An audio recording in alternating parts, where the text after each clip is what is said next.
Rahayu, jumpa lagi dengan saya, Begawan Ciptaning Mintaraga. Teman-teman, tempo hari kita sudah berbicara tentang Durga Mahisha Suramadini. Untuk kali ini kita membahas tentang Sang Hyang Murwakala. Apalagi itu Sang Hyang Murwakala. Oke. Jadi Sang Hyang Murwakala ini adalah sebuah cerita ya. Sebuah cerita ketika Batara Guru pesiar naik lembu andini bersama dengan Dewi Uma. Kemudian di atas angkasa, kemudian ada rasa ingin bersenggama dari Batara Guru. Dan itu tidak boleh, ya, kan? Tapi air maninya itu sudah terlanjur keluar. Jatuhlah di lautan. Lautan itu ternyata bergolak, kemudian mendidih, kemudian muncullah sosok. Nah, sosoknya menjadi apa? Sosoknya ini adalah menjadi Batara Kala. Nah, Batara Kala ini kemudian ngamuk, ya, semua yang ada di laut ini dilawan, sampai Batara Baruna pun tidak mampu mengalahkan Batara Kala. Nah, kemudian oleh beliau diarahkan untuk ke kedewatan bertemu dengan Batara Guru. Nah, pada saat sampai di Kayangan, langsunglah Batara Kala menyampaikan bahwa saya ini adalah anakmu. Nah, kemudian Batara Guru karena pandai, kemudian oke, kamu kuakui sebagai anak asalkan mampu turun ke bumi. Nah, dan dia nanti akan melahap sosok-sosok yang Sukerta. Wah, sosok Sukerta ini yang seperti apa sih gitu ya? Teman-teman pasti bingung ini. Sosok-sosok Sukerta. Sosok Sukerta itu adalah sosok yang bisa rawan ketika seseorang dalam kondisi tersebut. Misalnya kalau di versi Jawa itu adalah anak ontang-anting. Apa sih anak ontang-anting? Anak tunggal laki-laki atau perempuan. Nah, itu Sukerta. Uger-uger lawang. Apa itu? Dua orang anak yang kedua-duanya laki-laki, itu uger-uger lawang. Sendang kapit pancuran. Jadi laki, perempuan, laki. Ada juga pancuran kapit sendang. Jadi laki, perempuan, laki.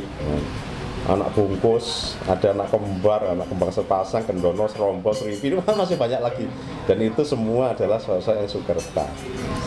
Sosok Sukerta ini untuk menyembuhkan maka harus dilakukan perawatan Murwakala.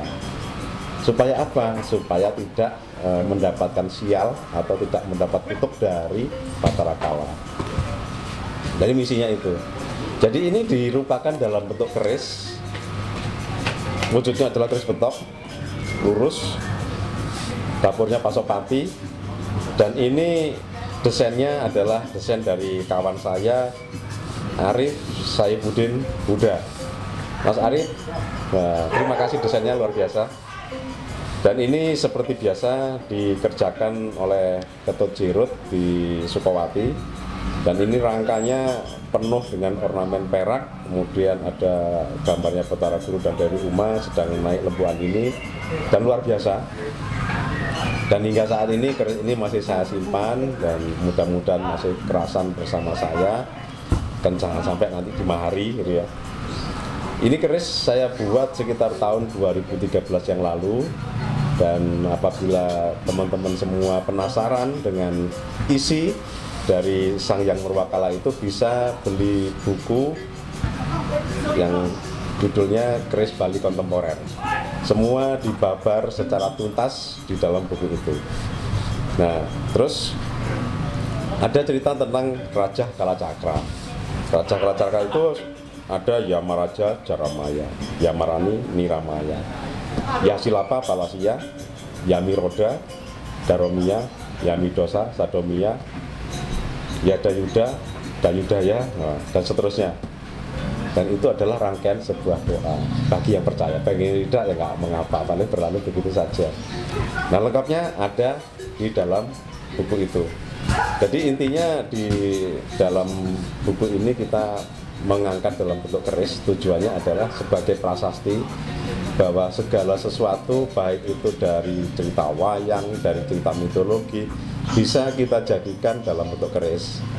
Jadi saya ingin menantang ke teman-teman muda, teman-teman milenial, ayo kita sama-sama mendesain keris tanpa meninggalkan pakem keris itu sendiri, karena gimana pun keris itu akan berkembang, akan tetap lestari. Di era kita ini kita harus mencipta. Nah, melestarikan tidak harus kita melestarikan karya nenek moyang kita yang sudah ada, tapi di era kita harus menciptakan ala kita. Masalah simbolisasinya, masalah filsafatnya kita cari sendiri, kita sampaikan begini loh maknanya. Dan saya yakin budaya keris ini akan terus bergulir sampai nanti, sampai kapanpun, makin digemari oleh rakyat Indonesia dan akan menjadi tuan rumah di negeri sendiri. Harapan saya seperti itu, dan mudah-mudahan itu bisa terjadi sepanjang generasi muda melestarikan keris, bukan pada wujud fisiknya, tapi pada nilai-nilai yang intangible-nya. Oke, teman-teman, untuk memperkuat buku ini, teman-teman bisa membaca buku karya teman saya, Idewa Ketut Wicaksana. Beliau itu adalah dosen di ISI jurusan Pedalangan di ISI Denpasar ya.